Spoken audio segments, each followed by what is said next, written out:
Hello, magandang gabi po sa ating lahat. Magandang gabi po sa ating lahat.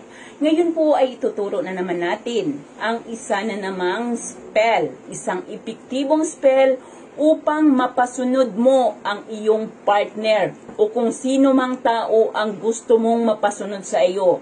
Pwede po ito sa inyong partner, pwede po ito sa inyong anak, pwede po ito sa inyong kapatid, or sino mang tao na gusto mong mapasunod sa iyo nang walang problema. Maging sunod-sunuran siya sa iyo, susundin niya lahat ng kagustuhan mo at sasabihin mo. Ano po ba ang ating kailangan? Kailangan lang natin dito ay lemon, panulat, at ang iyong damit, kahit anong gamit na sa iyo na nagamit mo na dapat po ang gamit na ito nagmula sa iyo ay gamit mo na. Halimbawa, yung damit mo, dapat yung damit mo na pinagpapawisan mo na. Pwede po ang iyong panyo, na ginamit mo pamunas na iyong pawis. Pwede rin po ang iyong pambabang kasuotan. Pwede po ang iyong sando or kahit na anong gamit. Basta po nagamit mo na at may pawis mo na ito. Pwede. Hindi po niya gamit kundi sarili mong gamit. Ayan.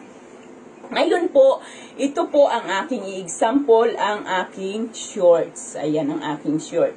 Ngayon ay ating ilalagay dyan. Kuhanin mo ang lemon. At ipatong mo ito dito sa short na ito. Ngayon, pag nandyan ang lemon, for example, ito ang ating lemon. Sibuyas, kasi wala po akong lemon. Hindi ako nakabili kanina dahil sa lakas ng ulan. Isulat mo ang pangalan ng taong iyong nais gawan nito. Isulat mo ang kanyang pangalan. Halimbawa, kahit po kanyang pangalan, kung ano pong kadalasan ang tinatawag sa kanya, kung kilala po siya sa pangalan, kung ano pong pangalan ang mas kilala siya, ayun po ang isusulat mo. Halimbawa, siya ay si Rose. Ayan, Rose po ang iyong isusulat.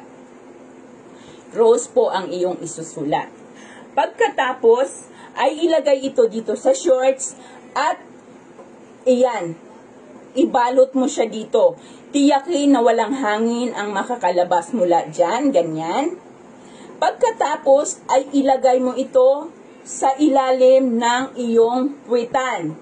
Uupuan mo ito at saka mo bigkasin ang salitang ito ng 121 na beses. Habang inupuan ito, ay bigkasin mo ang salitang ito ng 121 na beses. Ano po ba ang ating bibigkasin? Ang bibigkasin po ay akin pong ilalagay sa ating description box mamaya. Ito po ay ang Hodo Nival Vaar Dogo Men. Ayan. Bibigkasin po natin iyon ng 121 na times. Habang ito ay nasa inyong inuupuan. Pagkatapos nyo po yung mabigkas, ay tanggalin ito. Tanggalin ito sa inyong pagkakaupo. Buksan ito. Ayan. Kuhanin ang lemon at doon sa lemon kung saan mo isinulat ang kanyang pangalan, ay iyo itong itatap or ilalagay, igaganyan sa inyong pusod. Sa pusod ng 41 na beses. Habang tinatap mo ito sa iyong pusod, ay banggitin mo ang kanyang pangalan. Halimbawa, siya si Rose. Rose. Hanggang sa matapos mo ang 41 na beses na pagbanggit. Pagkatapos, ano ang gagawin natin? Hihiwain mo ang lemon. At iinumin mo ang katas ng lemon. Pwede kang gumawa ng juice doon sa katas ng lemon. Iinumin mo ito. Habang iniinom ito, ay pakakaisipin mo ang taong ito na siya ay maging sunod-sunuran sa lahat ng iyong sasabihin. Ano naman ang gagawin natin dito? Doon sa damit na iyon, kung ano man ang gamit na ginamit mo, kailangan yon ay gagamitin mo ulit. Kailangan ay gagamitin mo ulit. Isuot mo ulit ito sa iyong katawan. Anong araw po natin ito pwedeng gawin? Gagawin lamang po ito ng Miyerkules ng umaga. Alas 7 lamang po ng umaga, wala pong ibang oras, kundi alas 7 lamang po ng umaga ang paggawa ng spell na ito.